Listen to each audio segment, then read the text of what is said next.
ever wondered why some people seem to have a gift for music? Have you ever wished that you could play by ear, sing in tune, improvise and jam? You're in the right place. Time to turn those wishes into reality.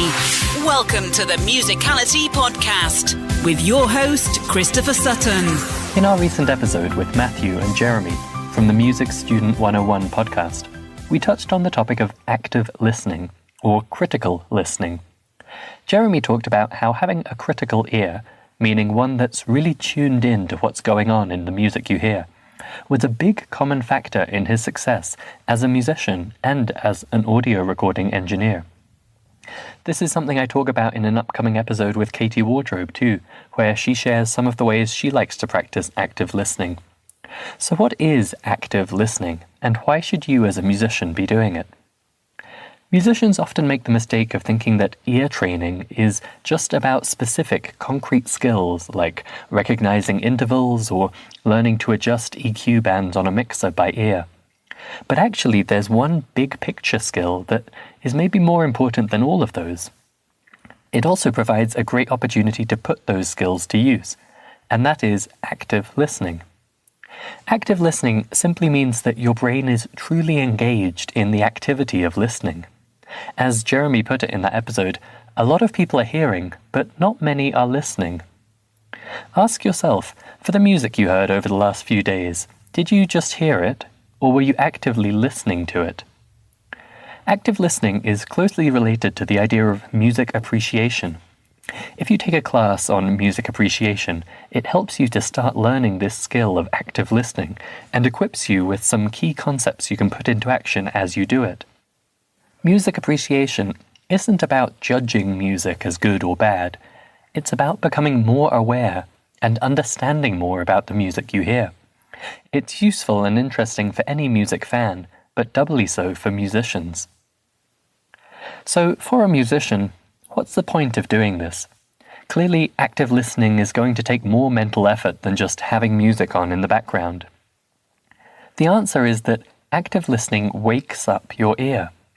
Everything you're learning in music, whether it's skills on your instrument like playing scales and chords and pieces, or skills in your mind like recognizing notes by ear or creating your own musical ideas, all of these can be applied to and will benefit from active listening. Think of it this way. With active listening, every time you hear a song, it's an opportunity to both put your musical skills to use and also to improve those skills.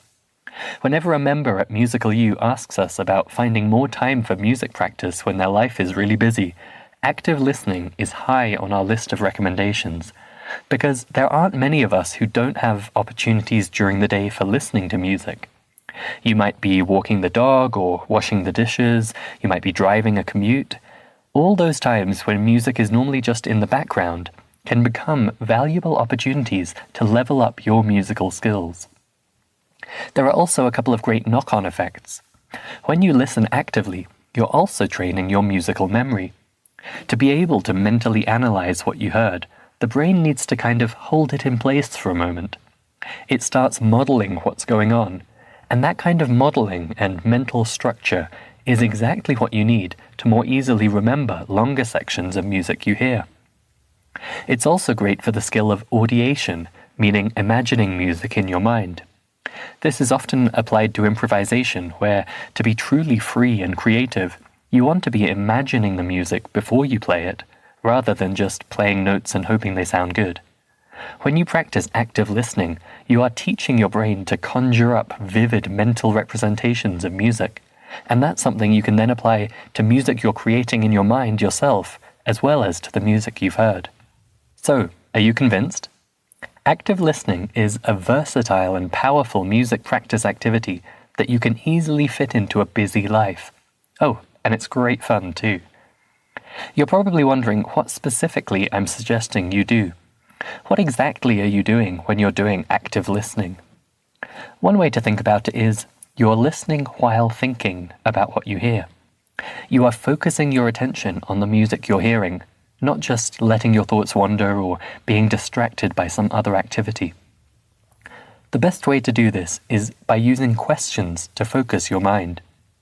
Instead of just trying to generally pay attention to the music, try asking yourself specific questions about the music, and then use your ears to try to answer them. You can begin with the overall question. If you had to describe this piece of music to someone, what could you tell them? To answer that big question, you can ask yourself a bunch of follow-up questions. For example, what instruments are present? It might be a rock band of guitar, bass, drums, keys, and vocals, or it might be a string quartet, or it might be a full orchestra. Can you hear each of the instruments present if it's a small group, or each of the sections if it's an orchestra? Of course, this will change during the course of a song or a piece, so this alone can be a great question to pay attention to throughout. Try to follow one or more of the instruments by ear, and stay conscious of whether it's present and what part it's playing in the arrangement. What's the overall structure of the song or the piece? Which parts repeat and in what sequence? This lets you form a big picture mental model of the song, and a lot of these other questions we'll talk about can slot into that structure once you figure it out. If you know the proper terminology or music theory, by all means use it, but a simple labeling system like Section A, Section B, and so on can work fine too. How many bars are in each section? Count it out. 1, 2, 3, 4, 2, 2, 3, 4, 3, 2, 3, 4, and so on. What types of rhythm are being used? Is the beat straight or is it swung? Are syncopated rhythms being used? Is it the downbeat or the upbeat that's being emphasized? Is the music in a major or a minor key? What's going on in the harmony? You can try to hear which chords are major and which ones are minor, or if there are more advanced types of chords being used. If you've done some chord progression ear training, you can try to hear the actual progressions, 1, 4, 5, 1, and so on. If you've been learning solfa, or interval recognition, can you figure out the melody notes by ear? It can be handy to have an instrument or a keyboard app on your phone to check if you got it right. What production techniques or audio effects are being used? For example, have real instruments been recorded in a simple way, or is this a full-blown electronic creation?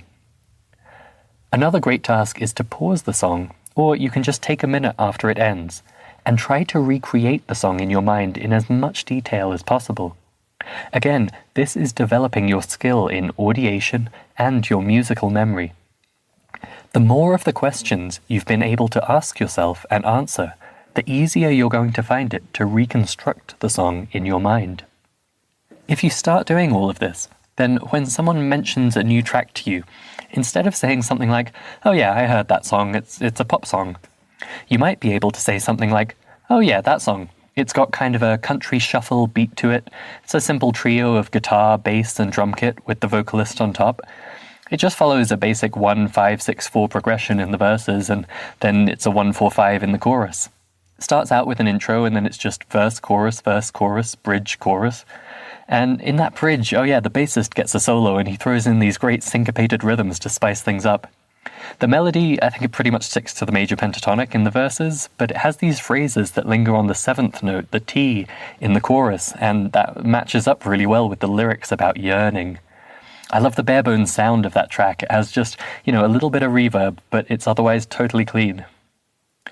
Now, you're not just sounding like a music fan, you're sounding like a musician. Imagine having this kind of awareness for every song you hear, and the impact that would have on learning new songs or collaborating with other musicians in a band, the impact on your ability to play by ear or to write your own music. Active listening is the key to developing a truly aware musical ear. To come back to our previous podcast episode on mindfulness for musicians, this is a bit like developing a mindful ear, one that doesn't just drift through its experiences unaware, but is fully present to all the rich detail and structure in all the music it hears, so that you are able to hear, appreciate, understand, and remember it all in a powerful way. At first, active listening takes a lot of conscious thought, but in time, although your attention will be focused on the music you hear, you'll find that you don't need to think through all of these questions so much. You will have awakened your ear to everything it can appreciate and be aware of in the music. Possibly the best thing about active listening is how easy it is to get started. As we've talked about, there's any number of ways to approach this, and you can base it totally on what you're currently working on in your musical training. You can start out with real basics, like just listening to what instruments are present and trying to tune in to one in particular throughout the song. And then every new concept or skill you learn in music, bring that to the task and ask yourself what this song is doing relating to that concept or skill, such as the tonality, the harmony, the rhythm, and so on. This is something you can do each and every time you hear a piece of music, so it's an amazing way to fit in a huge amount of additional, useful ear training. Give it a try and start waking up your ears with active listening. Thank you for listening to the Musicality Podcast. This episode has ended, but your musical journey continues. Head over to musicalitypodcast.com, where you will find the links and resources mentioned in this episode, as well as bonus content exclusive for podcast listeners. That's musicalitypodcast.com.